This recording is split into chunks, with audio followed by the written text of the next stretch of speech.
सत श्री अकाल पीटीसी वेखण वाले साडे सारे दर्शकों का स्वागत। महामुकाबला 2019 लैके हाजिर हां मैं तुहाडे नाल अमित मल्होत्रा।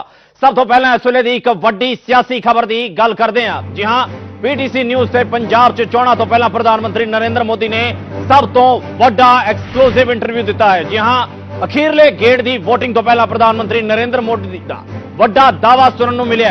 प्रधानमंत्री नरेंद्र मोदी का कहना है कि एनडीए के पक्ष दे विच देश च 2014 तो भी वड्डी वेव है, वड्डी लहर है। कांग्रेस के दावे सिर्फ 40 सीटां तक सिमट के रह जाएंगे, कहना है प्रधानमंत्री नरेंद्र मोदी का। हार वेख के विरोधी हुण मैनू छड्ड के चोण कमीशन नू गालां कड्डण लग पे हैं। प्रधानमंत्री नरेंद्र मोदी विरोधियों से भी जम के भरे। मोदी का कैप्टन अमरिंदर सिंह के दाव्यां के उपर भी वड्डा सवाल वेखण नू मिलिया। प्रधानमंत्री नरेंद्र मोदी ने पूछा कि जेकर किसानां दे कर्जे माफ होंदे तां आखिरकार किसान खुदकुशियां करन नू क्यों मजबूर होंदे।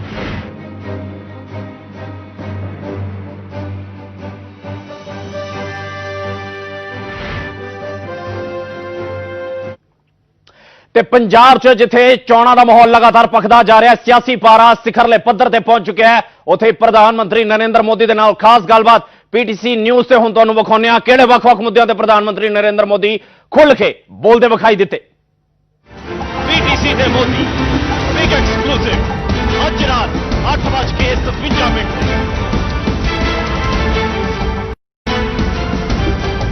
सत श्री अकाल, स्वागत है साढ़े सारे दर्शकों का साड़ी अज की इस खास पेशकश खबर खास। साढ़े नाल जिहड़ी शख्सियत मौजूद ने वो किसी तारुफ की मोहताज नहीं, उन्हों का नाम है श्री नरेंद्र मोदी, देश के प्रधानमंत्री। सर बहुत बहुत स्वागत है। सत श्री अकाल। पंजाब तुसीं फिर पहुंचे हो, 6 चरण बीत चुके ने, 7वां चरण हुण जाहिर तौर पर अखीरली 59 सीटां रह गई ने। किस तरीके का माहौल देश देख रहे हो? मैं पूरे देश में भ्रमण करके आ रहा हूं। अगर मैं 2014 की तुलना करूं तो 2014 से भी ज्यादा बड़ा वेव है। 2014 के चुनाव में उस समय की सरकार के खिलाफ देश का गुस्सा था, उसको निकालने के लिए एक आक्रोश था। 2019 के चुनाव में मोदी को फिर से लाना, बीजेपी एनडीए को फिर से लाना एक प्रकार से प्रो इनकम्बेंसी वेव है। और आपने देखा होगा कि 2-3 चुनाव चरण होने के बाद अचानक विपक्ष के लोगों ने मोदी को जो गालियां देते थे उसको 50-50 कर दिया। 50% गालियां मोदी को, 50% ईवीएम को। 4 चरण होने के बाद थोड़ी बहुत गालियां वो इलेक्शन कमीशन को देना शुरू कर दिए। और 6 चरण के बाद कांग्रेस के नेता ये कहते हैं कि 40 सीट से हम ज्यादा जीत जाएं तो क्या मोदी अपने आप को फांसी पर लटका देंगे। यानी 40 सीट जीतने के बाद कांग्रेस के वरिष्ठ नेता पब्लिकली बोले हैं। तो इन सारी बातों से आप देख सकते हैं कि इस चुनाव में जनता फिर से एक बार एक मजबूत सरकार बनाने के लिए, निर्णायक सरकार बनाने के लिए, देश और दुनिया में भारत का नाम बढ़ाने के लिए, भारत के सामान्य मानवीय के जीवन में बदलाव लाने के लिए, गरीब से गरीब का कल्याण करने के लिए, किसानों की जिंदगी बेहतर बने, इन सारे विषयों पर देश में एक अभूतपूर्व विश्वास इस चुनाव में नजर आ रहा है। आप पंजाब पहले भी आते रहे हैं, गुरदासपुर में एक रैली से आपने शुरुआत की थी, आज आप पंजाब फिर आए हैं, कैसा माहौल नजर आता है? पहले और अब के चुनाव प्रचार में कितना फर्क है? मैं गुरदासपुर आया तब भी मैं इस मत का था और उसके पहले भी मैं कई बार पंजाब आया हूं। यहां जो राज्य सरकार जिस भरोसे से बनी थी, जो वादे किए थे, उन वादों को पूरा नहीं किया। सैकड़ों किसानों ने आत्महत्या की, कर्ज माफी के झूठे वादे किए थे, 1 रुपया कर्ज माफी नहीं हुई, बेरोजगारों के लिए बड़ी बड़ी बातें की थी। और ये यहां की ऐसा नहीं, ये चीज इन्होंने कर्नाटक में की, ये चीज उन्होंने मध्य प्रदेश में की, ये चीज उन्होंने छत्तीसगढ़ में की, ये चीज उन्होंने राजस्थान में की। तो जनता को बार बार धोखा देते रहोगे तो पंजाब का किसान या पंजाब का मतदाता ऐसा नहीं है कि आपकी इन झूठी बातों को हर बार स्वीकार कर लें। और इसलिए मैं डे वन से देख रहा हूं पंजाब में एक जबरदस्त गुस्सा है वर्तमान सरकार के खिलाफ, राज्य सरकार के खिलाफ, और इसलिए उसकी बड़ी से बड़ी और कड़ी से कड़ी सजा इस चुनाव में ये कांग्रेस को भुगतनी पड़ेगी। करतारपुर कॉरिडोर, करतारपुर साहब का लांघा दुनिया भर में बसते सिखों के लिए एक बड़ा श्रद्धेय का विषय रहा है। लगभग 71-72 साल मुल्क आजाद को हो गए, करतारपुर साहब उधर रह गया, लोग अरदासें करते रहे। अब जाकर वो खुलने की एक उम्मीद जगी है, आपकी सरकार ने कदम उठाए, उधर से भी काम चल रहा है। क्या लगता है कि आखिर पिछले इतने लंबे समय में ये क्यों नहीं हो पाया? क्यों करतारपुर साहब के कॉरिडोर को? पहले तो भारत का विभाजन हुआ, उस समय थोड़ी समझदारी होती, थोड़ी संवेदनशीलता होती और करतारपुर साहब का क्या महत्व है इसकी समझ होती, और अगर उन्होंने इस बात को समझ करके किया होता तो करतारपुर साहब वहां जाता ही नहीं, वो हिंदुस्तान का हिस्सा होता। लेकिन उस गलती को मिटाते मिटाते 72 साल बीत गए। अब शायद गुरु आशीर्वाद से ये काम मेरे जिम्मे आया है और गुरुओं के आशीर्वाद से मैं इस काम को पूरा कर पाऊंगा, ऐसा मुझे लगता है। 1984 सिख दंगे, शायद ऐसा कोई सिख नहीं होगा या वो लोग जो इंसाफ पसंद हो उनको दर्द नहीं हो। आज भी कांग्रेस के लोग कहते हैं जो हुआ सो हुआ। आपकी सरकार आई, सज्जन कुमार को जेल हुई। ये स्टेटमेंट इनका बड़ा दर्दनाक है। ये गांव पर नमक नहीं एसिड छिड़कने वाला है और ये उनकी मानसिकता का परिचायक है। ये सिर्फ 3 शब्द नहीं है, ये कांग्रेस की मानसिकता का परिचय है, कांग्रेस के अहंकार का परिचय है। और कांग्रेस जो सोचती है, इसी के कारण 35 साल हो गए न्याय नहीं दे रहे थे। कमीशन बनाए, कमेटी बनाए, वादे किए, ये सब किया, ड्रामेबाजी सब की, न्याय नहीं दिया। मैंने 14 में वादा किया था कि मैं इसको ईमानदारी से काम करूंगा, हमने किया।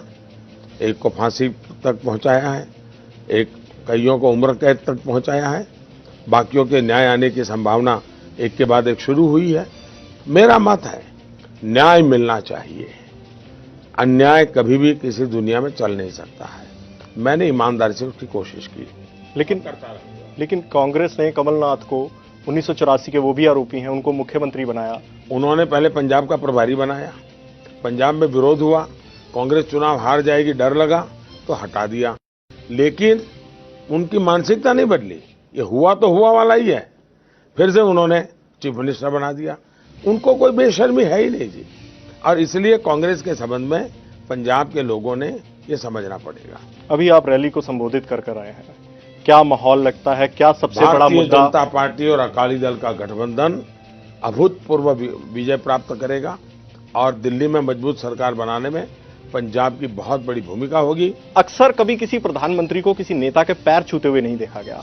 अक्सर हमने नोटिस किया है कि प्रकाश सिंह बादल के नरेंद्र मोदी पैर छूते हैं, चाहे वो बनारस में गए हों, आज भी वो दृश्य देखने को। आखिर ये गेस्चर एक प्रधानमंत्री कहां से लाते हैं? देखिए, मेरे जीवन में बहुत प्रारंभिक दिनों में मुझे बादल साहब के साथ काम करने का मौका मिला और उन्होंने बहुत प्यार दिया, एक बच्चे को प्यार देते हैं सब प्यार दिया। और पहले से मेरा उनके प्रति एक श्रद्धा भाव बना हुआ है। अब पीएम बनने से कोई बदल तो जाता नहीं है, वो उन्होंने देश के लिए। दूसरा, आज अगर हिंदुस्तान में देखें, बादल साहब का जितना अनुभव है सार्वजनिक जीवन का, उस बराबरी का दूसरा कोई नेता नहीं है। बादल साहब जैसा किसानों को समर्पित आज देश में नेता नहीं है।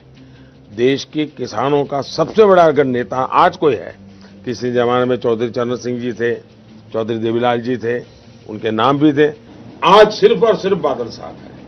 और इसलिए उनके जीवन के कारण, उनके समर्पण के कारण और उनका मेरे प्रति प्रेम के कारण बहुत स्वाभाविक मेरे मन में आदर आज भी है, आज भी वैसा ही है।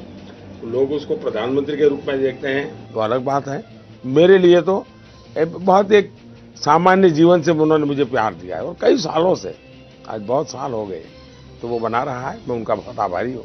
ਤੁਸੀਂ ਸਾਨੂੰ ਸਮਾਂ ਦਿੱਤਾ ਸਰ ਆਪਣੇ ਬਿਜ਼ੀ ਸ਼ਡਿਊਲ बहुत बहुत धन्यवाद जी, बहुत धन्यवाद। ਇਹ ਸਨ ਸਾਡੇ ਨਾਲ ਪ੍ਰਧਾਨ ਮੰਤਰੀ ਸ਼੍ਰੀ ਨਰਿੰਦਰ ਮੋਦੀ। ਦੇਸ਼ ਤੇ ਦੁਨੀਆ ਦੀ ਖਬਰਾਂ ਲਈ ਜੁੜੇ ਰਹੋ ਪੀਟੀਸੀ ਨਿਊਜ਼ ਦੇ ਨਾਲ। ਦਿਓ ਇਜਾਜ਼ਤ, ਧੰਨਵਾਦ।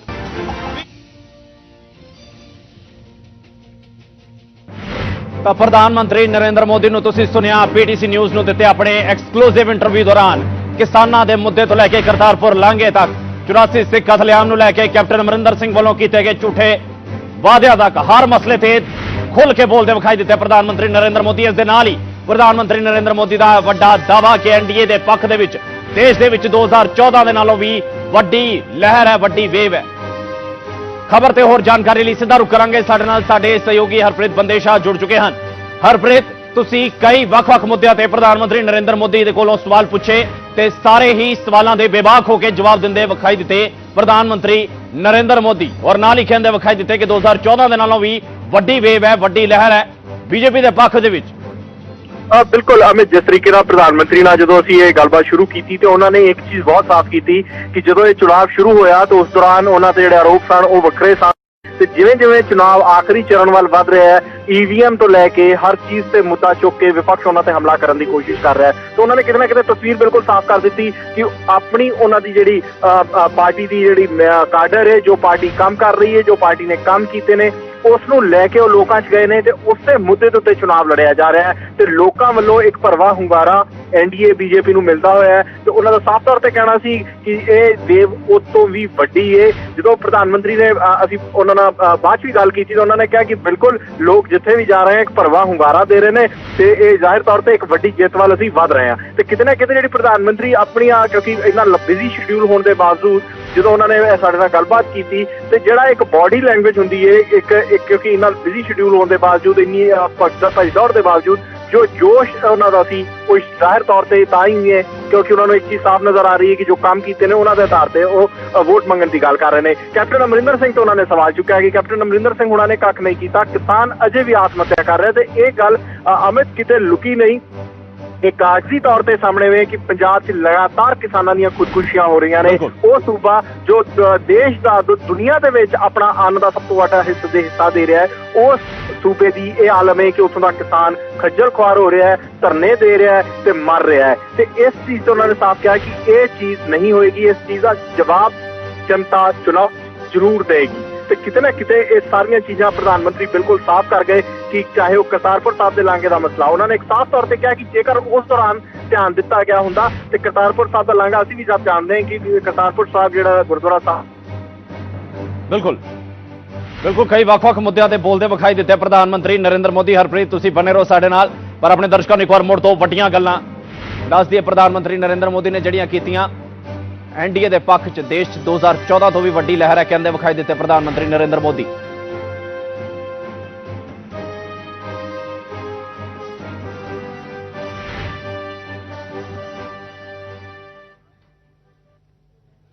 ਤਾਂ ਪੰਜਾਬ ਪਹੁੰਚੇ ਪ੍ਰਧਾਨ ਮੰਤਰੀ ਨਰਿੰਦਰ ਮੋਦੀ ਨੇ ਪੀਟੀਸੀ ਨਿਊਜ਼ ਨੂੰ ਚੁਣਿਆ ਆਪਣੇ ਦਿਲ ਦੀ ਗੱਲ ਪੰਜਾਬ ਦੀ ਜਨਤਾ ਦੇ ਸਾਹਮਣੇ ਰੱਖਣ ਦੇ ਲਈ। ਜੀ ਹਾਂ, ਪੀਟੀਸੀ ਨਿਊਜ਼ ਤੇ ਐਕਸਕਲੂਸਿਵ ਤੌਰ ਤੇ ਬੋਲਦਿਆਂ ਪ੍ਰਧਾਨ ਮੰਤਰੀ ਨਰਿੰਦਰ ਮੋਦੀ ਨੇ ਕਈ ਅੱਡ-ਅੱਡ ਵਿਸ਼ਿਆਂ ਤੇ ਖੁੱਲ੍ਹ ਕੇ ਗੱਲਬਾਤ ਕੀਤੀ ਹੈ।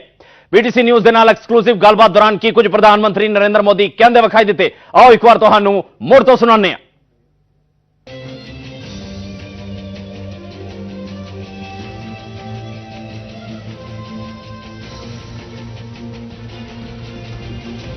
ਸਤਿ ਸ਼੍ਰੀ ਅਕਾਲ, ਸਵਾਗਤ ਹੈ ਸਾਡੇ ਸਾਰੇ ਦਰਸ਼ਕਾਂ ਦਾ ਸਾਡੀ ਅੱਜ ਦੀ ਇਸ ਖਾਸ ਪੇਸ਼ਕਸ਼ ਖਬਰ ਖਾਸ।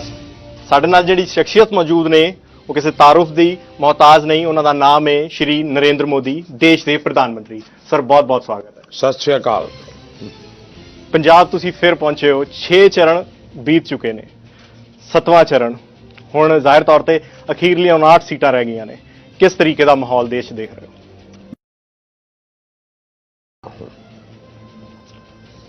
अगर मैं 2014 की तुलना करूं तो 2014 से भी ज्यादा बड़ा वेव है।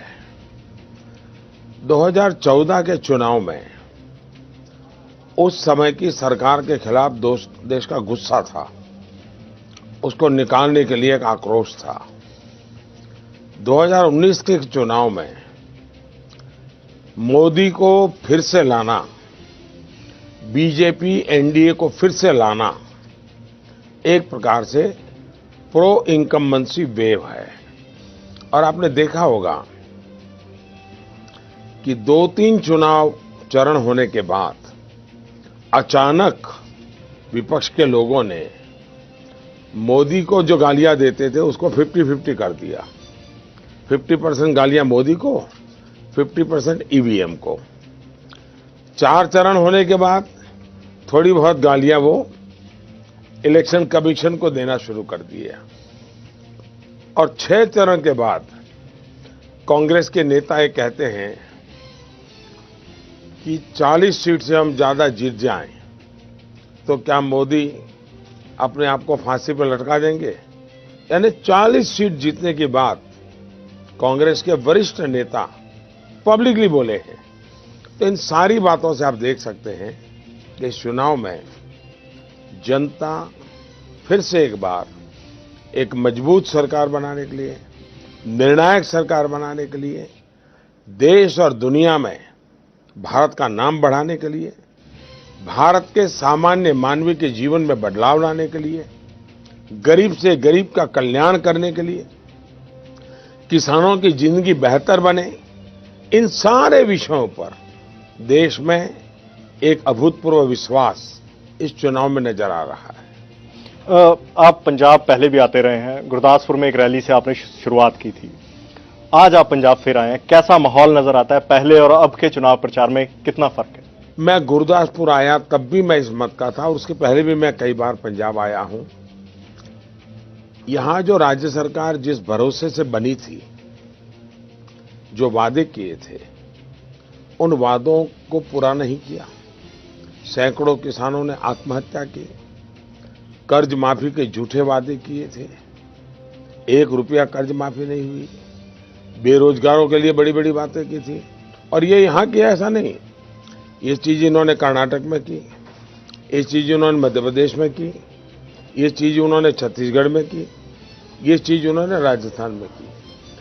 तो जनता को बार बार धोखा देते रहोगे तो पंजाब का किसान या पंजाब का मतदाता ऐसा नहीं है कि आपकी इन झूठी बातों को हर बार स्वीकार कर। मैं डे 1 से देख रहा हूं पंजाब में एक जबरदस्त गुस्सा है वर्तमान सरकार के खिलाफ, राज्य सरकार के खिलाफ, और इसलिए उसकी बड़ी से बड़ी और कड़ी से कड़ी सजा इस चुनाव में ये कांग्रेस को भुगतनी पड़ेगी। करतारपुर कॉरिडोर, करतारपुर साहब का लांघा दुनिया भर में बसते सिखों के लिए एक बड़ा श्रद्धेय का विषय रहा है। लगभग 71-72 साल मुल्क आजाद को हो गए, करतारपुर साहब उधर रह गया, लोग अरदासें करते रहे। अब जाकर वो खुलने की एक उम्मीद जगी है, आपकी सरकार ने कदम उठाए, उधर से भी काम चल रहा है। क्या लगता है कि आखिर पिछले इतने लंबे समय में ये क्यों नहीं हो पाया? क्यों करतारपुर साहब के कॉरिडोर को? पहले तो भारत का विभाजन हुआ, उस समय थोड़ी समझदारी होती, थोड़ी संवेदनशीलता होती, और करतारपुर साहब का क्या महत्व है इसकी समझ होती, और अगर उन्होंने इस बात को समझ करके किया होता तो करतारपुर साहब वहां जाता ही नहीं, वो हिंदुस्तान का हिस्सा होता। लेकिन उस गलती को मिटाते मिटाते 72 साल बीत गए। अब शायद गुरु आशीर्वाद से ये काम मेरे जिम्मे आया है, और गुरुओं के आशीर्वाद से मैं इस काम को पूरा कर पाऊंगा, ऐसा मुझे लगता है। 1984 सिख दंगे, शायद ऐसा कोई सिख नहीं होगा या वो लोग जो इंसाफ पसंद हो उनको दर्द नहीं हो। आज भी कांग्रेस के लोग कहते हैं जो हुआ सो हुआ। आपकी सरकार आई, सज्जन कुमार को जेल हुई। ये स्टेटमेंट इनका बड़ा दर्दनाक है। ये गांव पर नमक नहीं एसिड छिड़कने वाला है, और ये उनकी मानसिकता का परिचायक है। ये सिर्फ 3 शब्द नहीं है, ये कांग्रेस की मानसिकता का परिचय है, कांग्रेस के अहंकार का परिचय है। और कांग्रेस जो सोचती है, इसी के कारण 35 साल हो गए न्याय नहीं दे रहे थे। कमीशन बनाए, कमेटी बनाए, वादे किए, ये सब किया, ड्रामेबाजी सब की, न्याय नहीं दिया। मैंने 14 में वादा किया था कि मैं इसको ईमानदारी से काम करूंगा, हमने किया। एक को फांसी तक पहुंचाया है, एक कईयों को उम्र कैद तक पहुंचाया है, बाकियों के न्याय आने की संभावना एक के बाद एक शुरू हुई है। मेरा मत है न्याय मिलना चाहिए, अन्याय कभी भी किसी दुनिया में चल नहीं सकता है। मैंने ईमानदारी से उसकी कोशिश की। लेकिन करता रहूंगा। लेकिन कांग्रेस ने कमलनाथ को 1984 के वो भी आरोपी हैं, उनको मुख्यमंत्री बनाया। उन्होंने पहले पंजाब का प्रभारी बनाया, पंजाब में विरोध हुआ, कांग्रेस चुनाव हार जाएगी डर लगा तो हटा दिया, लेकिन उनकी मानसिकता नहीं बदली। ये हुआ तो हुआ वाला ही है, फिर से उन्होंने चीफ मिनिस्टर बना दिया। उनको कोई बेशर्मी है ही नहीं जी, और इसलिए कांग्रेस के संबंध में पंजाब के लोगों ने ये समझना पड़ेगा। अभी आप रैली को संबोधित कर आए हैं, क्या माहौल लगता है, क्या सबसे बड़ा भारतीय मुद्दा? जनता पार्टी और अकाली दल का गठबंधन अभूतपूर्व विजय प्राप्त करेगा और दिल्ली में मजबूत सरकार बनाने में पंजाब की बहुत बड़ी भूमिका होगी। अक्सर कभी किसी प्रधानमंत्री को किसी नेता के पैर छूते हुए नहीं देखा गया। अक्सर हमने नोटिस किया है कि प्रकाश सिंह बादल के नरेंद्र मोदी पैर छूते हैं, चाहे वो बनारस में गए हों, आज भी वो दृश्य देखने को मिला। आखिर ये गेस्चर एक प्रधानमंत्री कहां से लाते हैं? देखिए, मेरे जीवन में बहुत प्रारंभिक दिनों में मुझे बादल साहब के साथ काम करने का मौका मिला और उन्होंने बहुत प्यार दिया, एक बच्चे को प्यार देते हैं सब प्यार दिया, और पहले से मेरा उनके प्रति एक श्रद्धा भाव बना हुआ है। अब पीएम बनने से कोई बदल तो जाता नहीं है, वो उन्होंने देश के लिए।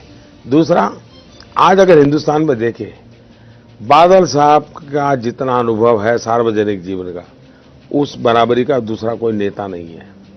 बादल साहब जैसा किसानों को समर्पित आज देश में नेता नहीं है। देश के किसानों का सबसे बड़ा अगर नेता आज कोई है, किसी जमाने में चौधरी चरण सिंह जी थे, चौधरी देवीलाल जी थे, उनके नाम भी थे, आज सिर्फ और सिर्फ बादल साहब है। और इसलिए उनके जीवन के कारण, उनके समर्पण के कारण और उनका मेरे प्रति प्रेम के कारण बहुत स्वाभाविक मेरे मन में आदर आज भी है, आज भी वैसा ही है। लोग उसको प्रधानमंत्री के रूप में देखते हैं तो अलग बात है। मेरे लिए तो बहुत एक सामान्य जीवन से उन्होंने मुझे प्यार दिया है, और कई सालों से, आज बहुत साल हो गए, तो वो बना रहा है। मैं उनका बहुत आभारी हूँ। ਤੁਸੀਂ ਸਾਨੂੰ ਸਮਾਂ ਦਿੱਤਾ ਸਰ, ਆਪਣੇ ਬਿਜ਼ੀ ਸ਼ਡਿਊਲ। बहुत बहुत धन्यवाद जी, बहुत धन्यवाद। ਇਹ ਸਨ ਸਾਡੇ ਨਾਲ ਪ੍ਰਧਾਨ ਮੰਤਰੀ ਸ਼੍ਰੀ ਨਰਿੰਦਰ ਮੋਦੀ। ਦੇਸ਼ ਤੇ ਦੁਨੀਆ ਦੀ ਖਬਰਾਂ ਲਈ ਜੁੜੇ ਰਹੋ ਪੀਟੀਸੀ ਨਿਊਜ਼ ਦੇ ਨਾਲ। ਦਿਓ ਇਜਾਜ਼ਤ, ਧੰਨਵਾਦ।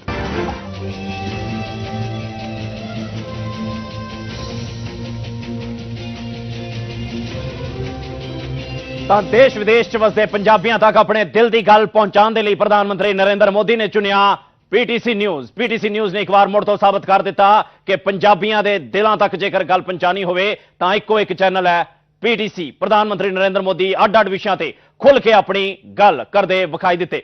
ਅੱਜ ਦੀ ਇਸ ਖਾਸ ਪੇਸ਼ਕਸ਼ ਮੇਰੇ ਨਾਲ ਫਿਲਹਾਲ ਇੰਨਾ ਹੀ। ਮੈਨੂੰ ਦਿਓ ਇਜਾਜ਼ਤ, ਧੰਨਵਾਦ।